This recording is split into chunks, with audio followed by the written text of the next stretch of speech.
You've been listening to The Mountain Gardener with local expert Ken Lane. Join the conversation every week as he answers timely garden questions. Email Ken a question directly from your phone to his desktop through the web at wattersgardencenter.com. That's Watters with 2 T's, gardencenter.com. Now welcome back your host, Ken Lane.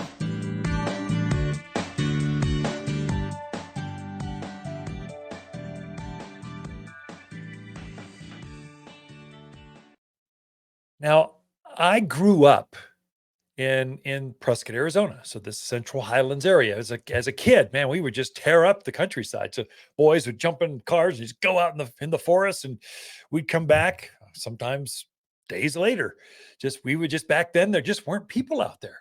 It kind of reminds me. There's one place in the county that still reminds me of that. If you go out Williamson Valley Road, up towards I-40, so past Inscription Canyon, past Las Vegas Ranch, the road actually turns to dirt. If it's like another 40 miles at that point up to I-40, that part of the country is still wild, untamed, natural. You can go out there and, like, if you break down, you better be prepared, because there might not be someone to come by to help you. And so you just had to always think, be prepared, be ready, and you always helped each other. So if you ran across someone that broke down, there might not be someone after you drive by for a day. It was truly wild. And so I missed that a little bit. I like having all the amenities of a big city. So that's kind of nice. Back then, we didn't have that. We had, I think when I was growing up, we had a Sears catalog store. It wasn't a store. It was a counter in a little shed, basically, where you could go order from the catalog and they would deliver it. This is way beyond it, way before Amazon. They'd show up and deliver things in the catalog store. You go pick it up from there and bring it home with you. So that was about as big city as we used to be back in the 70s, early 80s. And so we've all grown up now. So it's kind of nice. One thing that I've always noticed, one of the wild things in the garden are spiders.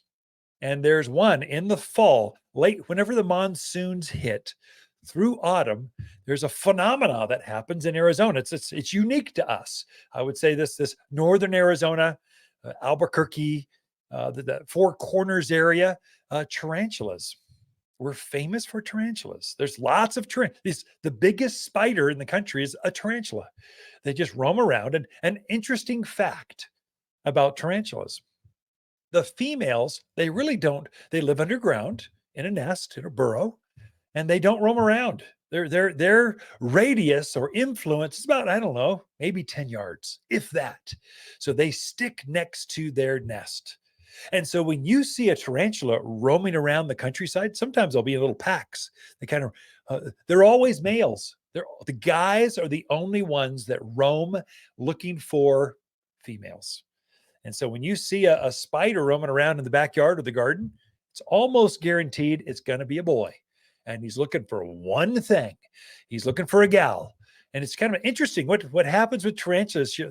It's kind of you'll see a big hole in the ground, not necessarily under a rock, just a big old hole. And sometimes you'll see some spider webs down in there. It's usually a tarantula nest for the female. She's a little smaller, but he'll come up and goes, yeah, I know what's in there.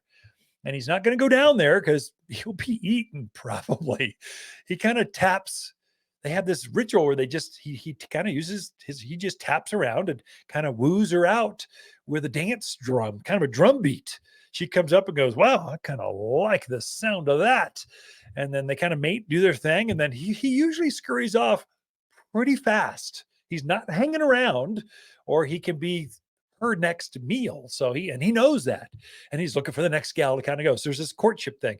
So tarantulas, they're very good for the garden, especially the females, because they stick around and they can actually help you out. They eat a lot of the big bugs, like big centipedes, grasshoppers, crickets, earwigs, all the nasty things that eat your gardens. Tarantulas they do nothing but good for you. And they're not going to leave a web or a cobweb or something up in the corners of your gazebos and the patios. They're underground. They're kind of clean, neat, and they do a lot of good for you. So they're exceptionally good for the garden. So I've handled a lot of tarantulas. I've played with them. The funniest story I've ever had, I had a tarantula in the garage once. And I'm going, okay, listen, little man, I know what you are. You're your boy. Okay, keep moving. There's no gals inside the garage. Come on, keep moving. So I kind of pushed him out. I didn't have a broom. I just took my foot and kind of skewed him out. Kind of, hey, move that way, move that way, move that way. And he got ticked. And so he looked at me, looked at my tennis shoe, and then he jumped about 5 feet, literally jumped. He didn't run. He jumped across the garage, landed on the front of my foot. I am freaking out going, "Gah!" Oh my gosh, that's how they take their prey down. They're not slowly coming over going, I think I'll have a meal of a centipede right now. No, they jump on it, go, boosh, I'm sucking you down right now. And so I just freaked out. I hurled him outside the garage. He went flying, landed on the driveway, and then crawled off. That's the best story I have. Oh, I have another one. My sister lived in the bedroom right across from me. We lived down the basement of this 2-story house out in Wildwood Estates in Prescott. And one day she crawled in bed, pulled down the sheets, and lo and behold, a tarantula had come inside, gone into her room, and was underneath the sheets. And she pulls this thing back, and there's this huge spider there. We're famous for our spiders. Don't freak out. They're okay. They're good. Just pick them up. We've got a bucket. We just picked them up, threw them outside. But just kind of be kind to them. They're roaming around. And the ones that are roaming around, they're always boys. Now you learn something about garden spiders right here on The Mountain Gardener. Be right back after this. Autumn is the most beautiful time of the year in the mountains, and Watters Garden Center has the brightest trees. We've collected 700 hardy trees, including maple, aspen, ash, and oak. Each is ready to plant, so you can enjoy brilliant fall foliage in your yard. Shop online at top10trees.com or visit us in Prescott. Trees are brighter at Watters Garden Center in Prescott and online at top10trees.com.